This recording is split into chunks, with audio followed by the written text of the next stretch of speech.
đàm các bà một đầm bóng bằng ọ dường nâng khơi biết tật tập hiệp đo xa mạnh mùi vía mình mệt chỉ tật tập hiệp thầm ở với nụ tề tại chỉ rụp hiệp đột đài đại dương thị tràn lóp tại bàn khơi cá cân lông tây nơi khăn ông lòng một năm bị bón từ tiệt bàn tay châm po pomasa đại dương công pung dọc mốc bằng hành này cứ vì nếu ta miền sơ cam một hiệp nâng rụp hiệp đôi cả bị xàm sập năm muốn đột đài lượcปีนี้คือการปราบปราชีวิตคือสเตอร์แต่มันมีเอาไว้ปลายปรู้สลายตีนูคือผมต้อนมีนปนลือเพลิงอากิสเนียไว้นูเตไอเพลิงทวดดำนาวิงก็มีแต่ได้กระโหมระได้ระดบได้ปลายคลายเจี๊ยดำบอลผู้ระอัลสอัดในระได้วัวซาบากระเลยตึงมือเตี้ยเนสรกพิจารณ์คือสมบูรณ์ซองลายรีไปได้ปีกเนียเจียงเจียงบังด้อยสลักหนาวหนึ่งดับโบคลาเพราะด้อยกระเบื้องสระการเนียสีสลายปอกขมายปรบแห่จุ่มวิงโฮมพอตได้ระบ้องฤาษีหนึ่งจงได้กรนัดขาไอจ่าได้มือตือเมียนป้อจมโรคนีโปร่งเปรียดลูกตายสมลังหัวหมกจงตะบ้องบันเตจตีนี้เจียบเลือตัวบังออกตือหอยยืนนังเคยมีประเดี๋ยวเชยเชื้อโซกปูมิขนองได้มือตือมีสภิบจ่าตรุตรูมไอ้ดัมโบสังกษัยปอดทนาวกระไมสเตอร์แต่มันอาจบังตะเพียงเจ็ดตีนุคือมีประเดี๋ยวประปนปีเนี่ยปุกกอดมีนไว้โจแสสับชน้ำตือหอยปุกกอดขมิ้นโกนขมิ้นใจเอาไว้ในเกนุเตคือรูนเนกได้พระชีวิตตายปีเนี่ยประเดี๋ยวประปนใต้ปนนอเงียหมกในใหญ่ปีมินนวลได้เตยเจียประปนระบอบปูซานมนสันบาดตัวใบจะกอดมีนไว้โจแสสับชน้ำตือหอยกระไดแต่กอดมันบ้านกายปลายตำลอบอักระอรบกลวนลอยมินนวลจีมนุษย์โจจัดผักสราเชี่ยประจำผักตังปีปรักต้นละเงียดผักโดยจีมนุษย์เพราะอันจังได้กอดแต่ดาผักสีบัดปีเตียตกเจ้าเกิดกาเตียสบายเอาเนื้อรีปลายคลายเจียบรรทุกระบอบปูซานแต่งออกในยุบหนูวิเชียนดอมมองปรำใบยุบตือหอยได้สาแต่จำเพลิดประปนมันเคยมาเตียไม่จางก็มันถลบในอยู่ไอ้ดอธนานิได้ปูซานก็สำหรับจัดได้โจตามก้ามจนได้เชียนเชิงกัดตามเพลิลมได้โป๊ปิงตึกดอยกระโหลกนังดมทโมได้หากพอระได้ระดบสมได้เตอรกโต๊บลุสราระบ่ยีทีเนื้อไอจงพมตามดงเพลิงขมิ้นสมใบสมเลงบะซาบะไซห้าชลงกัดสมใบแต่สัตว์สลับได้ทลอบหายเติ้งหมกกบบัดสระม้าออดได้ลูกตายหมกดอกเตรียมตบลุสราโต้มวยระบ่ยีทีได้ตังเนื้อเกล้ามันหลบเชยจอบเตรึงนนงจากกรเลยเตยเคยมีนวลกำปงแต่อังคุยบอดเชื้อเลือใกล้ระเนียบได้เวียมีสภิบขมายกระโลงได้ระบอกกอดกันแก้วสราหมกล้างกระหมเงียงรวยโกซ้อยกะอายเจมวยหนึ่งเนะประมักน้องพมโปรปีเตยใบเนะเตียดย้างผลิตคลวนขณะเคยติดตะเพียบเจ็ดได้เนื้อจุมปูหมกปูซานโดดังหามทมสมได้ก้าหัวจัดอย่างคลังกอดได้โชติเจ็ดรวยเปรื่องลูกได้เตียนสมาประปนไอกราวโชมินนวลปรักคลวนกราวแต่งเรียงกายโยลเตอร์โยลหมกสั่งแต่ดูกโป๊กเตลือใดไอหมวดโกโปสมได้โลล้ามันดังเรืองเอาไว้ทั้งออกปูซานมันมอดเอาไว้จานเตกอดเอาสมาเซลเคลียเกลียประปนได้สระวังตุนคลวนหนุได้ใจหมกวิญญาณตรดดับตรดดัวหมกดอตีเคลียเตียวิญแต่งคลวนตึกโจกดาวซาดมเนาะตึกเพลียงโรนล้มสเสร็จปูซานเปรึงไซเกลียมินนวลล้างตามกรรมจนได้เชือจ่า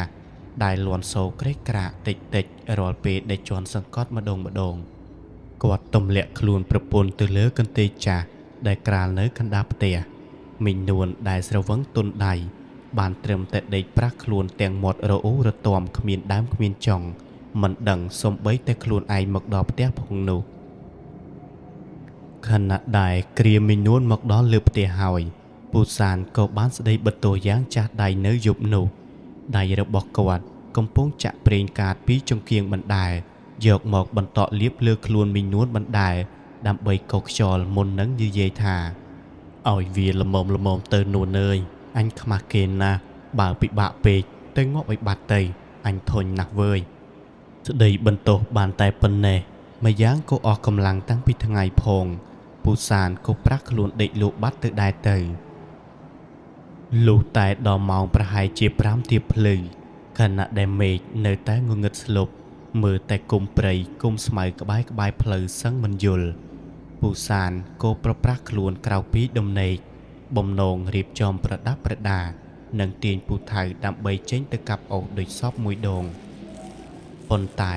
ពេលគាត់ក្រឡេកមើលទៅលើកន្ទេលដែលមីនួនដេកកាលពីយប់មិញ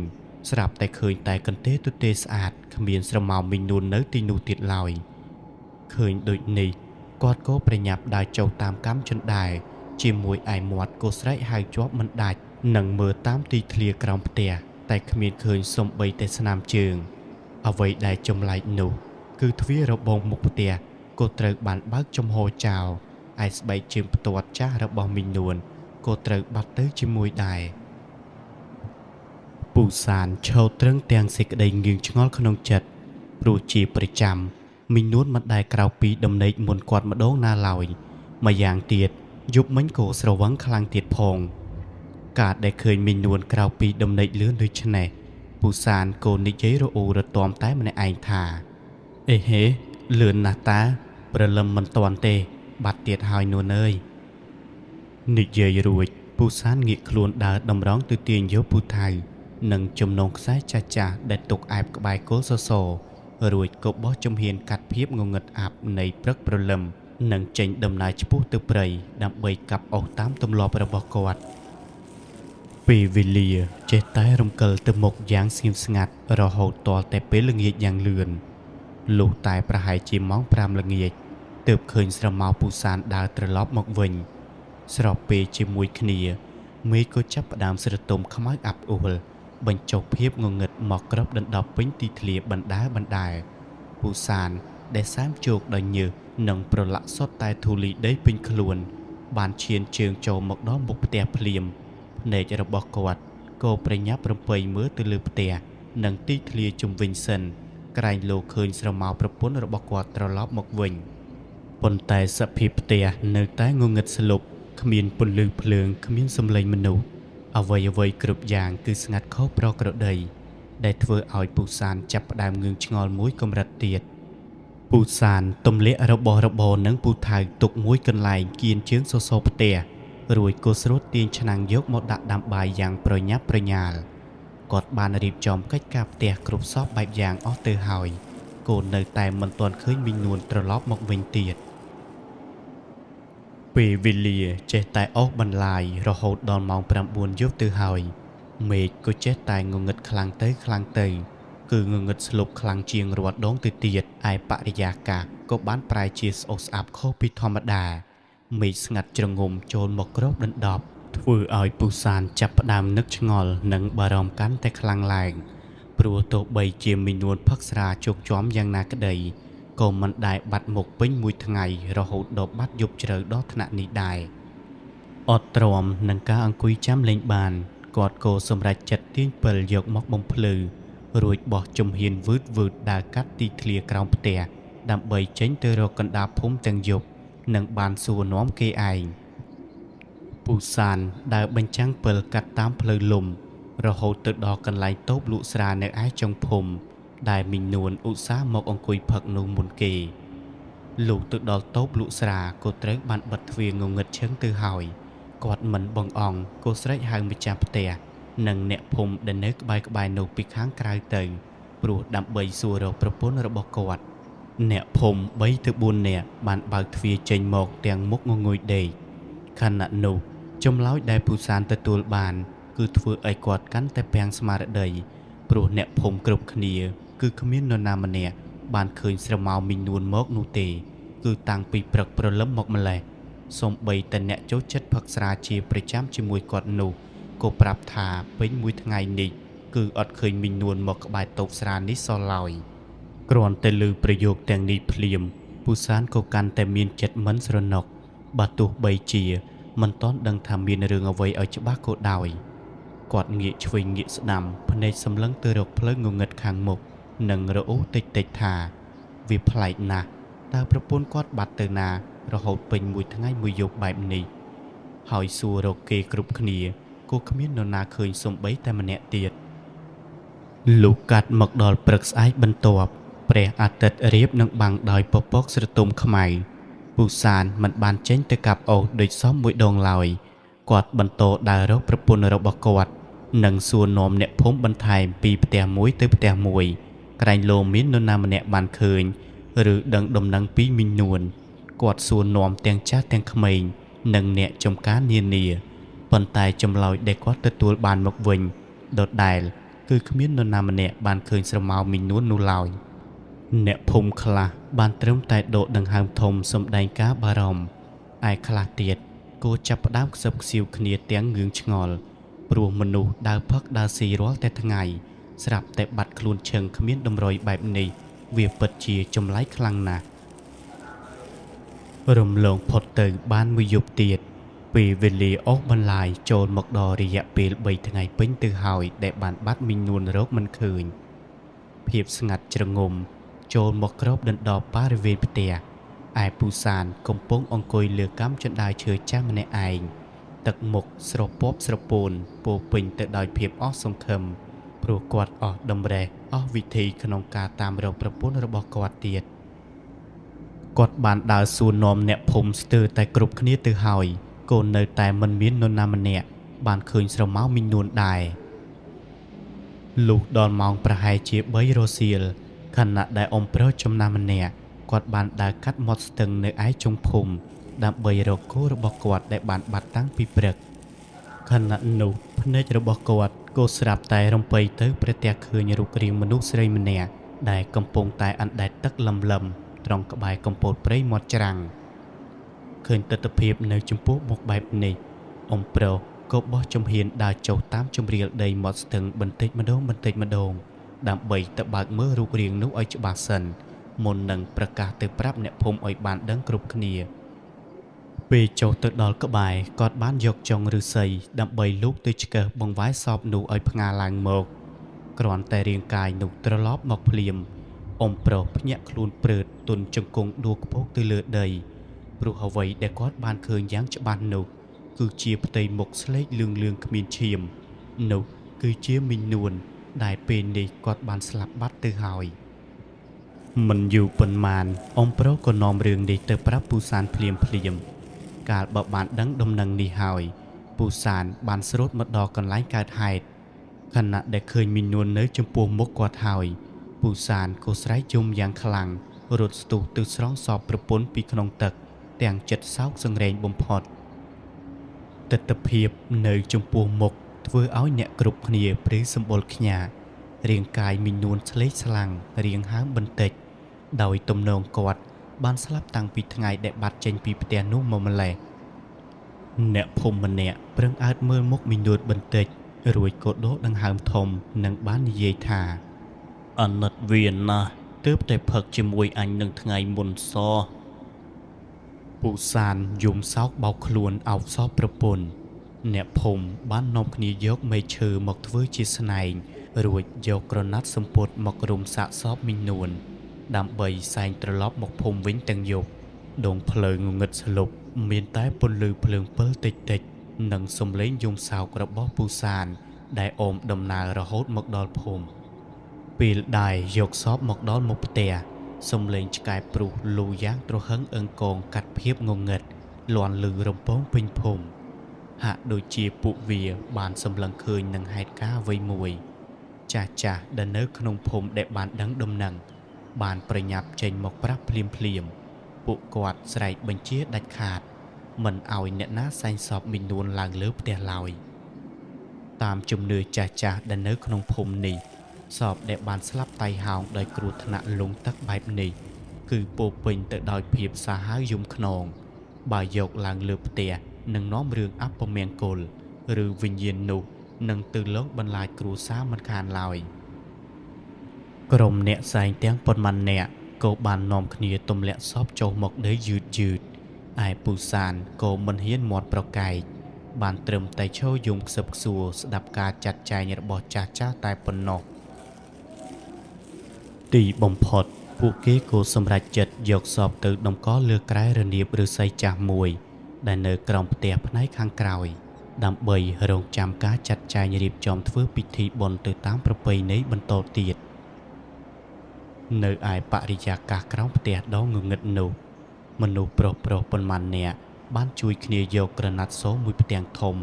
មកក្រោកដណ្ដប់លើសាកសពមីងនួនតាំងពីចុងជើងរហូតដល់ក្បាលជិតឈឹងពន្លឺទៀនក្រមួនលឿងទុំចំនួន4ដើមត្រូវបានអុជបំភ្លឺឡើងនៅតាមជ្រុងក្រែរេភ្លឹបភ្លេជះស្រមោលកន្ត្រាក់ទៅលើជញ្ជាំងសសរផ្ទះក្លិនធូបដែលគេអុជបន្ទាប់គ្នាបានហុយត្រឡោមភាយក្លិនក្រអូបឈួលលាយឡំនឹងក្លិនដីសើមនិងភាពត្រជាក់នៃភ្លៀងដែលទើបតែរាំងស្បោយសាច់ញាតិនិងអ្នកភូមិដែលបានមកកំដរសពនាំគ្នាអង្គុយបត់ដៃបត់ជើងផ្ទាល់ដីខ្លះសូត្រធម៌តិចខ្លះខ្សឹបខ្សៀវគ្នាពីរឿងហេតុដែលទើបនឹងកើតឡើងបរិយាកាសទាំងមូលពោពេញទៅដោយភាពតានតឹងនិងសោកសៅគ្មាននរណាម្នាក់ហ៊ាននិយាយអ្វីខ្លាំងនោះទេព្រោះខ្លាចរំខានដល់វិញ្ញាណក្ខន្ធអ្នកដែលទើបនឹងចែកឋានទៅ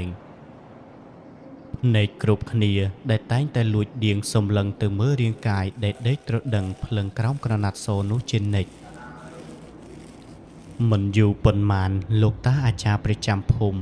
ក៏ត្រូវបានគេអញ្ជើញមកដល់ទាំងយប់អាត្រាតគាត់ពាក់អាវសកាន់ស្បោងក្រណាត់មួយដើរចូលមកទាំងទឹកមុខស្ងប់ស្ងាត់មកដល់ភ្លាមគាត់បានចាត់ចែងឲ្យគេយកទឹកមកសម្អាតមុខសពរួចចាប់ផ្ដើមយកអំបោះឆៅមករុំព័ទ្ធជុំវិញក្រែតម្កល់និងចងបន្តោងនៅលើត្រង់ក្បាលសពតាមក្បួនសំឡេងសូត្រធម៌រអ៊ូរបស់លោកតាអាចារ្យបានបន្លឺឡើងបំបែកភាពស្ងាត់ជ្រងំនៃរាត្រីនោះទោះបីជាមានការធ្វើកិច្ចយ៉ាងណាក្តីក៏បរិយាកាសនៅតែអាប់អួលនិងព្រឺព្រួយខុសពីធម្មតាដង្ហើមខ្យល់ត្រជាក់ចេះតែបក់មកលបប៉ះកញ្ចឹងករបស់អ្នកដែលកំពុងអង្គុយកំដរធ្វើឲ្យម្នាក់ព្រឺសម្បុរខ្ញាក់មិនបាត់សោះចាស់ខ្លះដែលធ្លាប់មានបទពិសោធន៍បានខ្សឹបប្រាប់គ្នាថាខ្មោចដែលបានលងទឹកបែបនេះប្រលឹងវាមិនទាន់ដឹងខ្លួនថាស្លាប់នោះទេវាច្បាស់ជានៅវល់ក្បែររាងកាយនេះឯងពេលវេលាចេះតែរំកិលទៅមុខយឺតឈានមកដល់ពាក់កណ្ដាលអាត្រាតសំឡេងជជែកគ្នាក៏ចាប់ផ្ដើមស្ងាត់បាត់បន្តិចម្ដងអ្នកភូមិខ្លះដែលមកកំដរទប់ភាពងងុយលេងបានក៏ទាញយកកន្ទេលមកក្រាលដេកប្តេកខ្លួននៅតាមរនាបផ្ទះនៅសល់តែកំឡោះពី3នាក់និងពូសានតែប៉ុណ្ណោះដែលនៅតែបន្តអង្គុយយាមមុខក្រែសពមិនព្រមឃ្លាតពូសានអង្គុយអោបជង្គង់ភ្នែកហើមសំឡឹងទៅមើលក្រណាត់សូត្រដែលក្រោបរាងកាយរបស់ប្រពន្ធភ្នែកគាត់ចេះតែស្រត់ចុះមិនដាច់ស្រណោះការនៅរស់ដែលធ្លាប់តែកំដរគ្នាពេលនេះបាយជាត្រូវបែកគ្នាជារៀងរហូតភាពស្ងាត់ជ្រងំបានចូលមកគ្របដណ្ដប់ទីកន្លែងនោះទាំងស្រុងគ្មានសូម្បីតែសំឡេងសត្វចង្រិតយំមានតែស្នូរដំណក់ទឹកភ្លៀងស្រក់មកតក់ពីលើដំបូលសង្កសីលាយឡំនឹងសំឡេងឆ្កែលូកោះវែងល្វើយពីចុងភូមិដែលស្ដាប់ទៅកាន់តែធ្វើឲ្យប្រលឹងចុងសក់គ្រប់គ្នានៅក្នុងអំឡុងពេលដែលបរិយាកាសកំពុងស្ងាត់ឈឹងនោះស្រាប់តែមានខ្យល់ត្រជាក់ស្រឹបបានបក់មកវូបោកបក់យ៉ាងលឿនចូលមកតំបន់ក្រោមផ្ទះធ្វើឲ្យភ្លើងទៀនទាំង4ដែលកំពុងឆេះសន្ធោសន្ធៅនោះរលត់ផ្លឹបព្រមគ្នាងងឹតស្លុបមួយរំពេច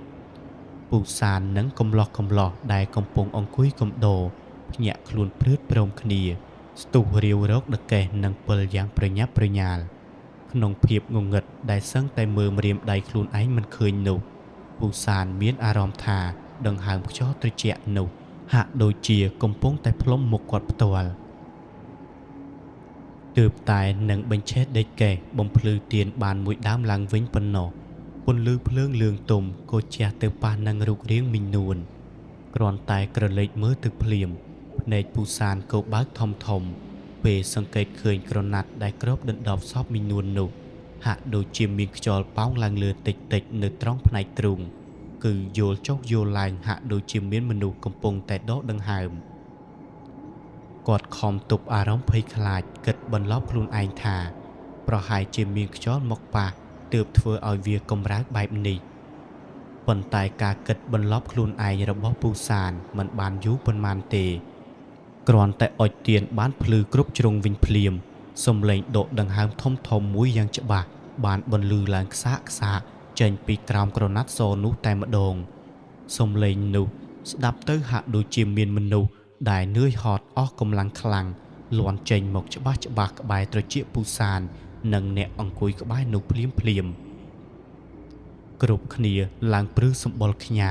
មើលមុខគ្នាស្លេកស្លាំងគ្មាននរណាហ៊ានមាត់ហ៊ានកវៃឡើយបានត្រឹមតែគិតក្នុងចិត្តថា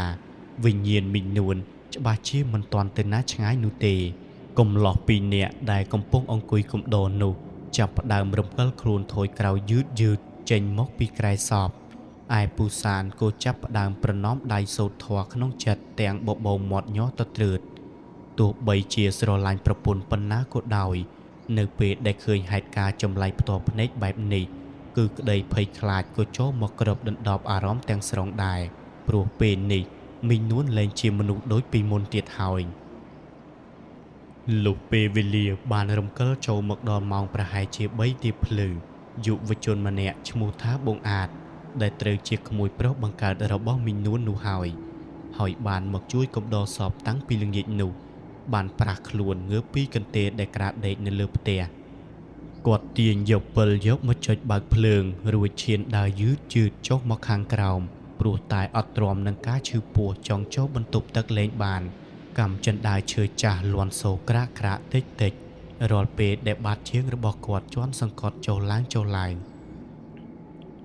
លមកដល់ដីភ្លាមគាត់ក៏មិនហ៊ានងាកភ្នែកសម្លឹងទៅរកក្រែដុំកសពមីងរបស់គាត់នៅឯក្រោមផ្ទះចំនោះទេ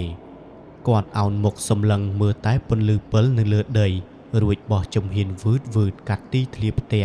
សំដៅទៅរកគុំចេកដែលនៅជាប់ទន្ទឹមក្រោយផ្ទះបាយដើម្បីដោះស្រាយទុក្ខធុរៈទីធ្លាខាងក្រោយងងឹតឈឹងមានតែពន្លឺព្រះច័ន្ទផ្លេកតាមចន្លោះពពកនិងខ្យល់ត្រជាក់បក់បោកមកធ្វើឲ្យស្លឹកចេកប៉ះគ្នាលាន់សូរប្រាវ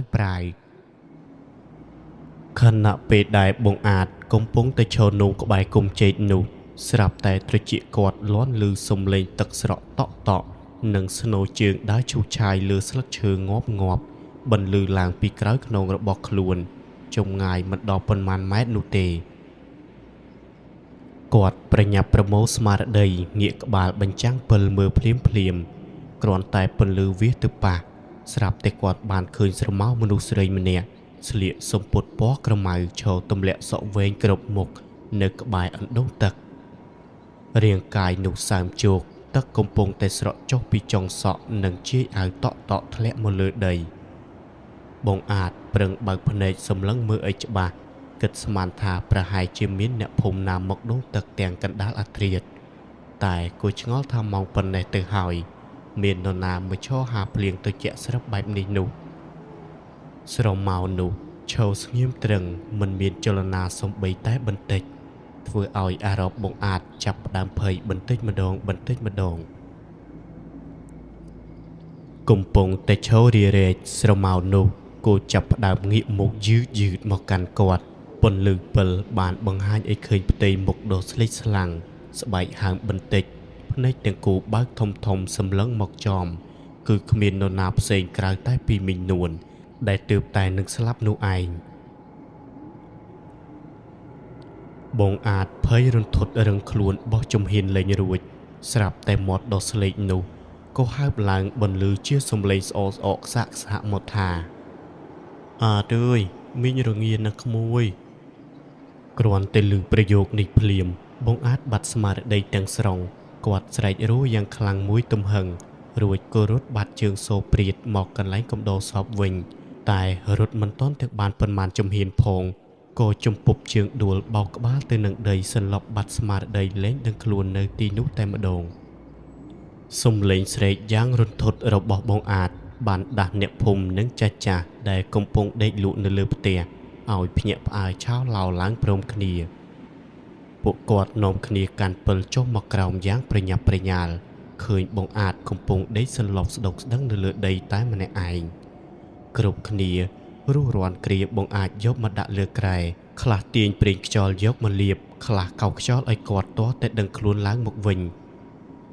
ខណៈបងអាចបើកភ្នែកឡើងមកគាត់មានសភាពស្លន់ស្លោរាងកាយញាស់ទៅត្រើតរួចរៀបរាប់ប្រាប់រឿងរ៉ាវដែលគាត់ទើបនឹងប្រទះឃើញមីនួនឲ្យគ្រប់គ្នាបានស្ដាប់គ្រប់គ្នាស្ដាប់ចប់គ្រប់គ្នាមើលមុខគ្នាបន្តិច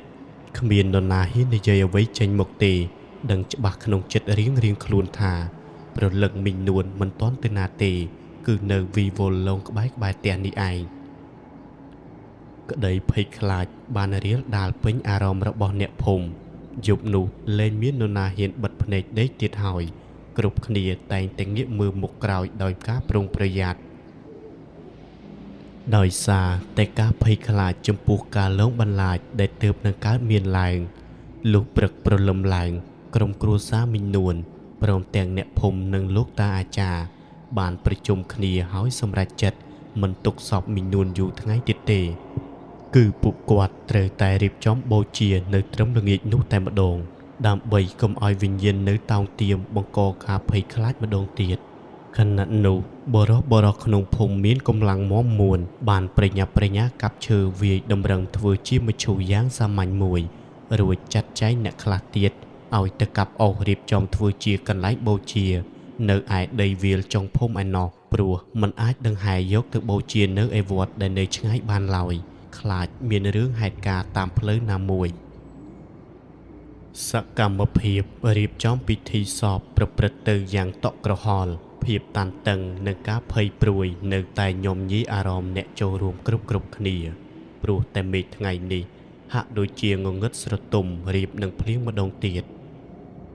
ពេលវេលារំកិលមកដល់ម៉ោងប្រហែលជា3រសៀលដែលជាពេលត្រូវរំកិលសពចូលទៅក្នុងមឈូសមេឃដែលកំពុងតែក្តៅហែងអមដោយខ្យល់គួចយ៉ាងខ្លាំងបោកបក់ដីហុយត្រឡោមពាសពេញទីធ្លាផ្ទះលោកតាអាចារ្យបានប្រាប់ឲ្យកំឡោះ3-4នាក់ចូលទៅលើកសពតែអ្វីដែលគួរឲ្យចម្លែកនោះគឺសាកសពមីនួនដែលធ្លាប់តែស្រាលពេលនេះបែរជាប្រែរឹងកំព្រឹសនិងមានទម្ងន់ខុសពីធម្មតា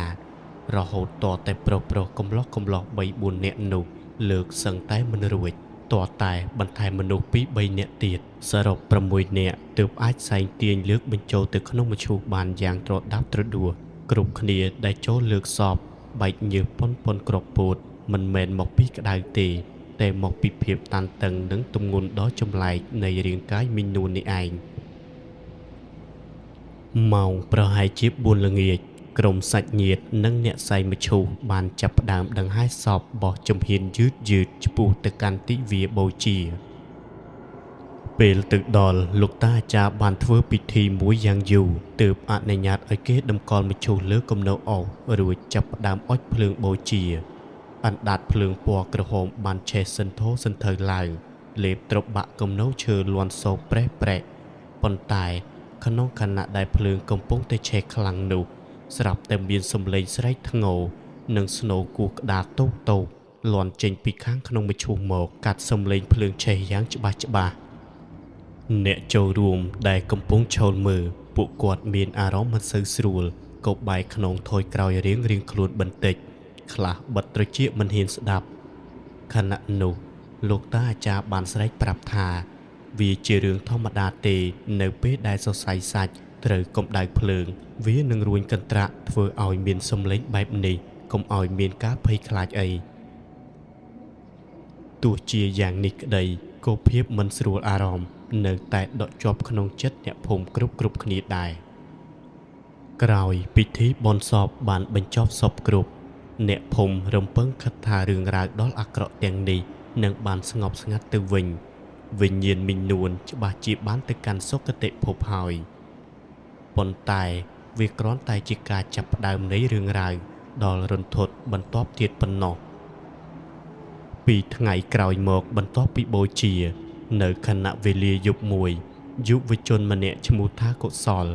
បានជិះកង់កញ្ចាស់របស់ខ្លួនត្រឡប់មកពីមើលវីដេអូដែលគេតែងតែចាក់រៀងរាល់យប់នៅមិនឆ្ងាយពីផ្ទះកុសលប៉ុន្មានឡើយគ្រាន់តែបាំងកំពតព្រៃតែបន្តិចប៉ុណ្ណោះផ្លូវលំដែលកុសលត្រូវជិះកាត់ ដើម្បីចូលមកកាន់ផ្ទះរបស់ខ្លួននោះគឺដាច់ខាតត្រូវតែឆ្លងកាត់ទីធ្លាដីវាលហើយក៏មានដប់ព្រៃមួយកន្លែងនោះឯងវាធ្លាប់ជាកន្លែងបូជាសពមីនួនកាលពីប៉ុន្មានថ្ងៃមុនបរិយាកាសយប់នោះស្ងាត់ជ្រងំមានតែពន្លឺព្រះច័ន្ទព្រាលព្រាលបំភ្លឺផ្លូវកុសលប្រឹងធាក់កង់យ៉ាងលឿនព្រោះក្នុងចិត្តក៏មានភាពភ័យខ្លាចត្រង់កន្លែងនោះស្រាប់ទៅហើយភ្នែករបស់គាត់ចេះតែលួចដៀងសម្លឹងទៅមើលគំនរផេះដែលជាកន្លែងបូជាសពមីនួននោះខណៈពេលដែលកុសលកំពុងតែធាក់កង់យឺតលុះតែមកដល់ក្បែរចំណុចនោះភ្នែកគាត់ស្រាប់តែក្រឡេកឃើញមានភ្លើងពណ៌ក្រហមតូចមួយកំពុងតែឆេះភ្លឹបភ្លេនៅចំកណ្ដាលគំនរផេះដែលបានបូជាសពមីនួននោះតែម្ដងកុសលប្រឹងសម្លឹងមើលឲ្យច្បាស់ស្រាប់តែដុំភ្លើងនោះបានរីកធំឡើងរួចក៏រំពេចនោះក៏ប្រែក្លាយជារូបរាងមនុស្សស្រីម្នាក់ដែលកំពុងតែអង្គុយយំនិងអោបក្បាលជង្គង់នៅលើដីផេះនោះតែម្ដងរាងកាយនោះមានសភាពសាមជោកទៅដោយទឹករីឯដំណក់ទឹកក៏ស្រក់ចុះមកមិនដាច់ខណៈពេលកង់កុសលជិះមកដល់កាន់តែជិតនារីនោះបានងើបមុខឡើងយឺតសម្លឹងមកកុសលភ្លាមផ្ទៃមុខដែលបានចាំងដោយអណ្ដាតភ្លើងក្រហមក៏បានបែរមកចំកុសលដែលកំពុងតែនៅលើកង់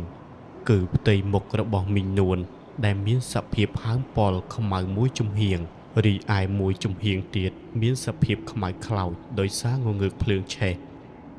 កុសលភ័យបាត់ប្រលឹងពីខ្លួនខំប្រឹងទាញកម្លាំងធាក់កង់បោលឲ្យលឿនខណៈពេលជាមួយគ្នាកង់របស់កុសលហាក់ដូចជាមានកម្លាំងអ្វីម្យ៉ាងមកចាប់ទាញពីក្រោយដូច្នេះប្រឹងធាក់ស្ទើរតែដាច់ជើងយ៉ាងណាក្តីក៏វាហាក់មិនចង់ទៅមុខទាល់តែសោះស្របពេលដែលកុសលកំពុងតែប្រឹងធាក់កង់ទាំងត្រដាប់ត្រដួសនោះស្រាប់តែសំឡេងសើចក្អឹកបន្លឺឡើងពីក្រោយខ្នងរបស់គាត់វាលាន់ឮកាត់ត្រចៀកយ៉ាងច្បាស់ហាក់ដូចជាកំពុងតែមានមនុស្សបានអង្គុយត្រួតពីក្រោយកែបកង់របស់គាត់យ៉ាងដូចនេះដែរកុសលលែងហ៊ានងាកក្រោយទៀតហើយគាត់សម្រេចចិត្តផ្ដួលកង់ចោលប្រើទៅលើដីរួចប្រើកម្លាំងបាតជើងរត់បោចូលទៅក្នុងភូមិទាំងព្រលឹងចុងសក់គាត់រត់រហូតទាល់តែដល់ផ្ទះទាញទ្វារបិទជិតឈឹងហើយក៏មិនបានប្រាប់អ្វីភ្លាមទៅកាន់អ្នកនៅក្នុងផ្ទះដែរព្រឹកឡើងដំណឹងនៃការលងបន្លាចរបស់មីងនួនក៏បានលេចចេញពីមាត់របស់កុសលវាបានសាយភាយពេញភូមិយ៉ាងលឿនដូចជាភ្លើងឆេះព្រៃភាពភ័យខ្លាចបានចូលមកគ្របដណ្ដប់ទីកន្លែងនេះទាំងស្រុងឲ្យតែពេលព្រះអាទិត្យរៀបលិចបាត់ទាបពន្លឺគ្មាននរណាហ៊ានដើរចេញក្រៅផ្ទះឡើយផ្ទះអ្នកភូមិគ្រប់សន្តានត្រូវបានបិទទ្វារជិតឈឹងតាំងពីព្រលប់សូម្បីតែសំឡេងក្មេងយំក៏សឹងតែគ្មានឯឆ្កែក្នុងភូមិវិញតែងតែនាំគ្នាលូកោះវែងតាំងតែពីក្បាលព្រលប់រហូតដល់អាត្រៀតលាន់ឮរំពងគួរឲ្យព្រឺក្បាលហាក់ដូចជាពួកវាមើលឃើញស្រមោលអ្វីមួយដែលកំពុងតែដើរយាមត្បាតពេញក្នុងភូមិអ្នកភូមិខ្លះដែលមានផ្ទះនៅជាប់មាត់ផ្លូវព្រមទាំងបានជួបហេតុការណ៍ផ្ទាល់ភ្នែកទៀតផងពួកគាត់បាននិយាយថា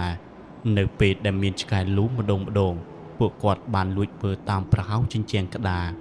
ខណៈនោះនៅក្រោមពន្លឺព្រះច័ន្ទដែលបានផ្ដល់ពន្លឺមិនសូវច្បាស់ក៏បានឃើញស្រមោលមនុស្សស្រីដើរត្រឹមចង្កេះអណ្ដែតអណ្ដោងថ្មកាត់វាស្រែលរាងកាយនោះសើមជោកទឹកស្រក់តក់តាមជីសម្ពុតដើរសំដៅទៅរកស្ទឹងដែលនៅរំលងមួយវាលទៅក្រោយខណៈឯអ្នកខ្លះទៀតក៏បានឮសំឡេងយំរអ៊ូបានរត់សัตว์កាត់តាមខ្យល់រួចក៏បោះមកប៉ះនឹងត្រចៀកល្វើយលុះតែពួកគាត់ដាក់ភ្នែកលួចសម្លឹងទៅក៏ស្រាប់តែឃើញរូបរាងដដែលនោះអង្គុយអោនមុខចុះនៅជាប់ជង្គង់រួចក៏បន្លឺសំឡេងយំមិនដាច់សូរឡើយចំណែកឯផ្ទះរបស់ពូសានវិញក៏បានជួបហេតុការណ៍ដូចគ្នាជារៀងរាល់យប់គាត់តែងតែបានឮសំឡេងគោះទ្វារផ្ទះលាយឡំនឹងសំឡេងហៅយ៉ាងច្បាស់ថាឯងអើយបើកទ្វារឲ្យអញផងអញរងាខ្លាំងណាស់វាបានបន្លឺឡើងពីក្រៅផ្ទះរបស់គាត់មកសំឡេងនោះគឺច្បាស់ជាសំឡេងរបស់មីងនួនប្រពន្ធគាត់មិនខុសនោះទេពូសានកាលបើបានឮសំឡេងនេះម្ដងគាត់តែងតែក្រោកដើរទៅបើកទ្វារផ្ទះ រួចសម្លឹងមើលចុះឡើងមុននឹងស្រដីថាអញបើកទ្វារឲ្យនួនឯងឆាប់ចូលមកផ្ទះមកណាពូសាននិយាយរួចជុំវិញបរិវេណផ្ទះគាត់ក៏ស្ងាត់ជ្រងំគ្មានសំឡេងអ្វីមកហៅគាត់ទៀតនោះទេស្ថានភាពនៃការលងបន្លាចរបស់មីនួនកាន់តែអាក្រក់ខ្លាំងឡើងរហូតដល់ថ្ងៃមួយវាបានកើតឡើងទៅលើអ្នកមីងម្នាក់ដែលជាអ្នកលក់អីវ៉ាន់ចាប់ហួយអ្នកមីងម្នាក់នោះបើកតូបលក់អីវ៉ាន់ចាប់ហួយតូចមួយនៅឯចុងភូមិខណៈគាត់កំពុងតែអង្គុយរៀបចំអីវ៉ាន់សុកស្រាប់តែមានមនុស្សម្នាក់បានដើរចូលមកឈរនៅមុខតូបមើលទៅម៉ោងប្រហែលជា9 យប់ទៅហើយបរិយាកាសពេលនោះទោះបីជាមេឃកំពុងតែមានពន្លឺតែអាចមើលឃើញមនុស្សនៅឡើយក្តីប៉ុន្តែវាចម្លែកណាស់ដែរនៅយប់ម៉ោងនេះគឺមិនដែលមានភ្ញៀវមកទិញអ្វីនោះទេក្នុងខណៈពេលដែលស្ត្រីម្នាក់ស្លៀកសំពត់ខ្មៅនោះឈរទម្លាក់សក់បាំងមុខចិត្តឈឹងសួរទិញអំបោះនិងម្ជុលមួយប្រអប់អ្នកមីងក៏មិនបានសួរនាំច្រើនក៏ដើរទៅយកម្ជុលរួចហត់ទៅឲ្យតែពេលស្ត្រីនោះលើកដៃយកមកទទួលគាត់សង្កេតឃើញដៃនោះរឹងកំព្រឹសស្លេកស្លាំងខុសពីធម្មតាពេលស្ត្រីនោះហុចលុយឲ្យអ្នកមីងគ្រាន់តែលូកដៃភ្លាមរួចក៏អោនយកមកដាក់ក្នុងកាបូបគ្រាន់តែងើបមុខមកវិញមើលទៅស្ត្រីនោះក៏បាត់ស្រមោលឈឹងគាត់ប្រឹងក្រឡេករកមើលដែរប៉ុន្តែហាក់ដូចជាលឿនខុសប្រក្រតីមិនអស់ចិត្តអ្នកមីងក៏លូកយកក្រដាស់លុយនោះមកមើលភ្លាមស្រាប់តែក្រដាស់លុយនោះក៏ប្រែទៅជាស្លឹកឈើស្ងួតប្រេះទៅវិញអ្នកមីងមានអារម្មណ៍ព្រឺក្បាលមួយខណៈរួចក៏ប្រញាប់ទាញច្រកបិទទ្វារភ្លាមទាំងញ័រដៃទៅត្រើតហេតុការណ៍នេះកាន់តែធ្វើឲ្យអ្នកភូមិភ័យខ្លាចគ្រប់គ្នាពួកគាត់លែងហ៊ាននៅស្ងៀមទៀតហើយចាស់ក្នុងភូមិបានណែនាំឲ្យក្រុមគ្រួសារនាំគ្នាយកបន្លាស្អិតឬសីរលួសនិងស្លឹកចេកយកមកភ្ជួរកោដាក់នៅតាមមុខជណ្ដើរផ្ទះគ្រប់គ្នាតាមជំនឿពីបុរាណរបស់ទាំងនេះអាចជួយទប់ទល់រារាំងវិញ្ញាណខ្មោចព្រាយបិសាចមិនឲ្យឡើងមកយាយដល់មនុស្សនៅលើផ្ទះបានឡើយយ៉ាងណាក៏ហាក់ដូចជាមិនសូវមានប្រសិទ្ធភាពសោះឡើយភាពភ័យខ្លាចរបស់អ្នកភូមិបានឈានដល់ថ្នាក់លែងមាននរណាហ៊ានចេញពីផ្ទះផ្ដេសផ្ដាស់នោះទេខណៈនៅយប់មួយដែលផ្ទៃមេឃងងឹតស្លុបលាយឡំនឹងខ្យល់បក់ឡើងរមួលស្លឹកឈើគឺវារកលចង់ភ្លៀងនោះឯងនៅយប់នោះសត្វគោរបស់ពូដូនដែលជោងនៅក្នុងក្រោលស្រាប់តែភ័យផ្អើលខ្លាំងយ៉ាងចម្លែកវាលុតធាក់របងប្រាស់ខ្លួនខ្ទេចខ្ទីមួយរំពេចរួចក៏បោរត់ចេញទៅក្រៅទាំងកណ្ដាលយប់សំដៅទៅរកវាស្រែនៅខាងក្រោយភូមិបាត់ស្រមោលដោយក្តីបារម្ភពីសត្វចិញ្ចឹមរបស់ខ្លួនពូដូនមិនអាចសង្ងំនៅក្នុងផ្ទះបានឡើយគាត់ដាច់ចិត្តកាន់ពិលមួយដើមបើកទ្វារចុះពីលើផ្ទះដើម្បីស្វែងរកគោទាំងយប់ងងឹតដងផ្លូវស្ងាត់ជ្រងំមានតែពន្លឺភ្លើងពិលវាសចុះវាសឡើងកាត់វាស្រែដ៏ធំល្វឹងល្វើយឆ្ពោះទៅកាន់មាត់ស្ទឹងខាងក្រោយពេលដែលគាត់ចាប់បោះជំហានកាន់ទៅជិតដល់ច្រាំងស្ទឹងស្រាប់តែពេលនោះត្រចៀករបស់គាត់បានលឺសំឡេងទឹកបាចនិងស្នូវាសកាត់គុំស្មៅប្រាវគាត់បញ្ឈប់ជំហានងក់គិតក្នុងចិត្តថាប្រហែលជាគោរបស់គាត់កំពុងតែស៊ីស្មៅនៅទីនោះគាត់ប្រឹងងាកបញ្ចាំងពិលតម្រង់ទៅទីតាំងនោះដើម្បីមើលឲ្យច្បាស់ខណៈនោះអ្វីដែលគាត់បានឃើញវាមិនមែនសត្វគោគាត់ឡើយតាមរយៈពន្លឺពិលដែលជះកាត់ភាពងងឹតស្រាប់តែគាត់បានឃើញស្រមោលមនុស្សរូបរាងខ្ពស់ចង្គ្រោងសើមជោកកំពុងតែវាតម្រង់មកពីមាត់ច្រាំងស្ទឹងគឿមរាងកាយនោះប្រឡាក់ទៅដោយភក់ខ្មៅនិងដំណក់ទឹកស្រក់តក់មកតាមសរសៃសក់ដែលធ្លាក់មកគ្របមុខវាកើមនៅលើដីហាក់ដូចជាសត្វដូចនេះដែរចង្វាក់នៃការវាដោយប្រើដៃនិងជើងមួយឆ្ពោះតម្រង់មករកគាត់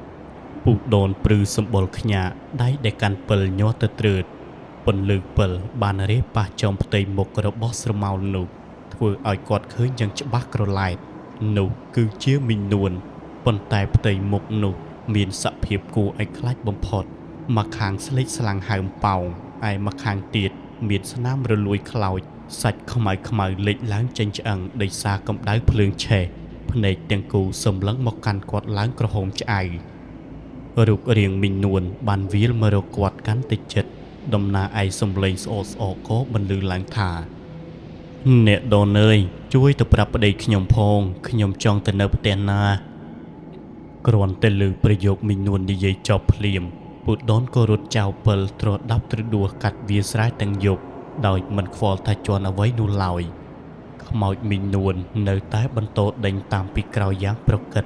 ឮសំឡេងជើងជន់ភក់ភ្លឹបភ្លឹបអមដោយសំឡេងនិយាយដ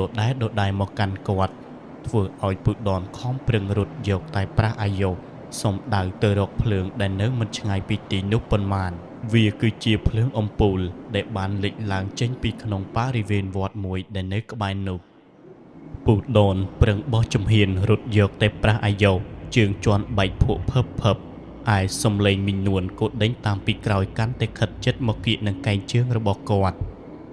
មិនហ៊ានងាកក្រោយទេភ្នែកសម្លឹងដំរងទៅរកខ្លោងទ្វារវត្តដែលនៅខាងមុខ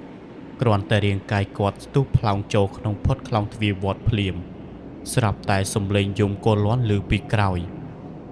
ព្រោះវិញ្ញាណរបស់មីងនួនមិនអាចឈានចូលវត្តអារាមបានឡើយពូដូនអស់កម្លាំងពីខ្លួនឯជើងក៏ទន់ដួលទៅនឹងដីភ្លាមសំឡេងឆ្កែនៅក្នុងវត្តព្រុសឡើងទ្រហឹងបានដាស់ព្រះសង្ឃភ្ញាក់សឹងទាំងកណ្ដាលអាត្រៀតលោកបានកាន់ពិលចេញមកមើលឃើញពូដូនដេកសន្លប់ប្រឡាក់សុទ្ធតែភក់ឯរាងកាយនៅញាស់ទៅត្រើតទោះបីជាបាត់ស្មារតីក៏ដោយ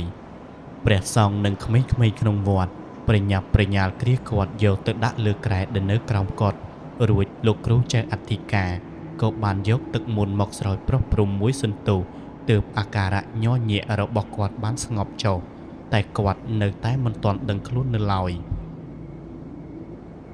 លោកព្រឹកព្រលឹមស្រាងដំណឹងដែលពូដូនត្រូវខ្មោចមីងនួនដេញតាមលងដល់ក្នុងវត្តបានលេចលឺទៅដល់អ្នកភូមិគ្រប់គ្នានាំគ្នាមកចោមរោមមើលពេញក្នុងវត្តពេលពូដូនដឹងខ្លួនឡើងមកវិញគាត់មានសភាពស្លេកស្លាំងរួចក៏រៀបរាប់ទាំងភាពតក់ស្លុតអំពីទិដ្ឋភាពខ្មោចមីងនួនដែលបានលងគាត់កាលពីយប់មិញប្រាប់អ្នកភូមិក្រោយពីបានឮរឿងរ៉ាវនេះលោកគ្រូចៅអធិការនិងលោកតាអាចារ្យបានយល់ច្បាស់ពីបញ្ហានេះមិនអាចបណ្តែតបណ្ដោយទុកយូរបានទៀតទេត្រូវតែរៀបចំធ្វើកិច្ចបញ្ចុះបញ្ចូលជាបន្ទាន់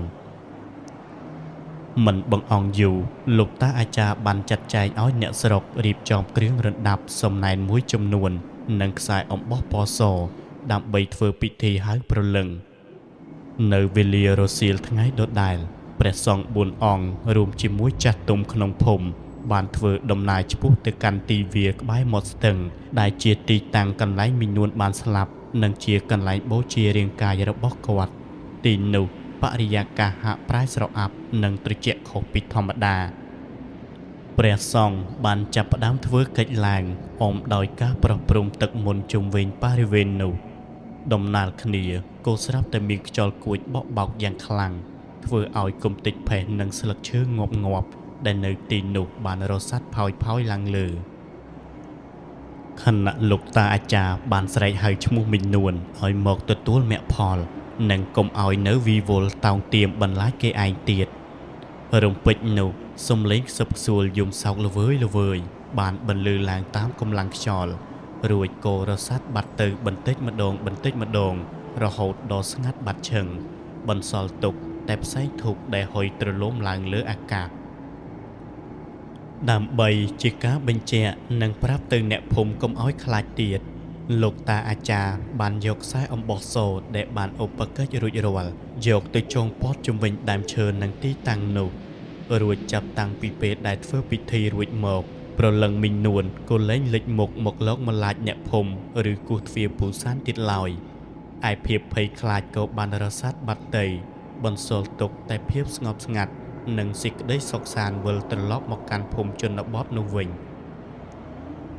ចំណែកឯពូសានក៏បានផ្លាស់ប្ដូរទៅរស់នៅជាមួយសាច់ញាតិដោយទុក្ខសោកនឹងការចងចាំនៅតែដកជាប់ក្នុងចិត្តរបស់គាត់ជានិច្ចដោយមិនអាចបំភ្លេចបានឡើយគាត់នៅតែនឹករលឹកមីងនួនជានិច្ចហើយរៀងរាល់មានបុណ្យទានម្ដងគាត់តែងតែមកលេងផ្ទះ និងប្រពន្ធរបស់គាត់មិនដែលខកខានម្ដងណាឡើយ